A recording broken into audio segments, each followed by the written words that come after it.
College में आए हुए बहुत दिन हो गए।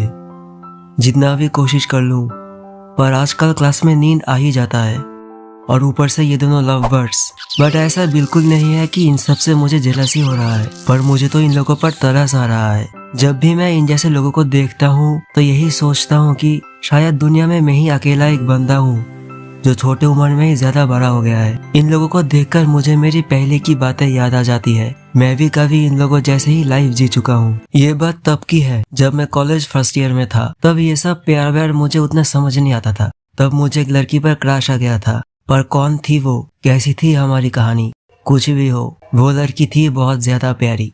वो इमोशन, वो एहसास कुछ अलग ही था।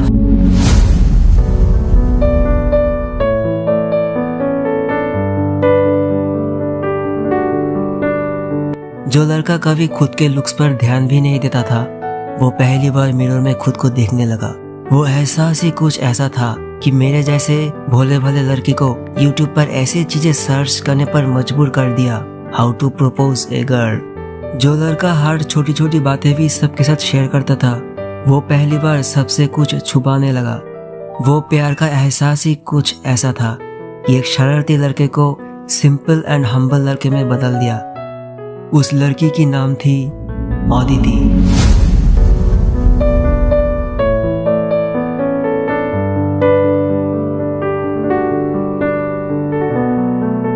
अदिति ही वो लड़की थी जो मुझे ये एहसास कराया कि किसी को खोने की भी कोई डर होती है। रात में जब सोता हूँ तब उसके साथ मेरा फ्यूचर सोचने लगता हूँ। तब इतनी सुकून भरी नींद आती है, और हर सुबह यही सोचकर उठता हूँ कि आज तो मैं अपनी मन की बात बताकर ही रहूंगा। पर क्या ही करता मैं। जो लड़का क्वेश्चन का आंसर पता होने पर भी क्लास में कभी हाथ नहीं उठाता, वो कैसे ही किसी लड़की को इतनी इजीली अपनी मन की बात बता देता।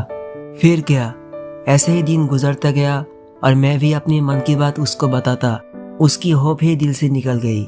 फिर एक दिन एक आइडिया आया मेरे दिमाग में। मैं एक अननोन नंबर से व्हाट्सएप पर एक लंबा सा मैसेज लिखा। वहाँ मैं अपनी मन की हर बातें डिटेल करके लिखा, उसको लेकर हर एक फीलिंग्स के बारे में लिखा, एंड उस मैसेज को अदिति के नंबर पे सेंड कर दिया। फिर रिप्लाई का इंतजार करते करते सो गया। फिर सुबह उठ के जब फोन चेक किया तब देखा व्हाट्सएप पे अदिति की एक रिप्लाई आया हुआ था। मैन क्या ही बताऊं, बहुत ज्यादा नर्वस फील हो रहा था। फिर मैंने व्हाट्सएप ओपन किया। अदिति ने एक वॉइस मैसेज दे रखी थी। जैसे ही मैंने वॉइस नोट को सुना, मेरे पैर के नीचे से तो जमीनें खिसक गई। अजय, ऐसे मजाक मत किया करो बेबी। तुम्हें क्या लगता है तुम ऐसे अननोन नंबर से मैसेज करोगे और मुझे पता ही नहीं चलेगा? वैसे वो मैसेज बहुत ही ज्यादा स्वीट था, दिल को छू गया डियर। हाँ, अदिति ने रिप्लाई तो की थी, बट वो रिप्लाई मुझे नहीं, किसी और को सोचकर भेजी थी। मुझसे पहले ही उसकी लाइफ में कोई और आ चुका था। तुम भी मुझसे सच में इतना प्यार करते हो? तुम्हारी मैसेज देखकर मैं बहुत इमोशनल हो गई थी। अरे कौन सा मैसेज, किसकी बात कर रही हो तुम? अजय, मुझे झूठ मत बोलो। मुझे पता है कि तुमने ही वो मैसेज मुझे भेजा था। ज्यादा नखरे मत करो यार। जिस कहानी में मैं उसका साथ देने वाला था, वहाँ कोई और ही आ चुका था मेरी जगह। I was so let.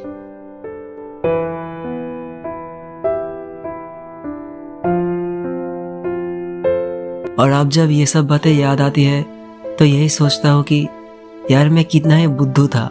मुझे तो प्यार का मतलब भी नहीं पता था। मैं अब खुद को लकी समझता हूँ, क्योंकि उसे खोने की दर्द की वजह से ही मैं प्यार का असली मतलब समझ पाया। शायद अगर उस वक्त मुझे अदिति मिल गई होती तो मैं कभी प्यार का असली मतलब समझ नहीं पाता, और मैं भी इन लोगों के तरह ही फेक रिलेशनशिप्स, GF-BF इन चीज़ों के चक्कर में ही फंसा रहता। I want to thank Aditi, क्योंकि उसके वजह से ही मैं ये जान पाया कि असली प्यार सिर्फ उससे हासिल करने से नहीं मिलता, उसके बिना भी उसके यादों को पकड़ कर जीना ही असली प्यार होता है। और अब जब मैं उसके बारे में सोचता हूँ तो दिल में सिर्फ उसके लिए ये दुआ ही रहता है कि वो बस खुश रहे और मुस्कुराते रहे, भले ही वो मेरे लिए ना हो। तो यही थी मेरी कहानी की एक छोटा सा पार्ट। बाकी का भी बताऊंगा। अच्छा लगा हो तो लाइक कीजिए, एंड आपकी भी ऐसी कोई कहानी है तो जरूर कमेंट कीजिए एंड शेयर कीजिए।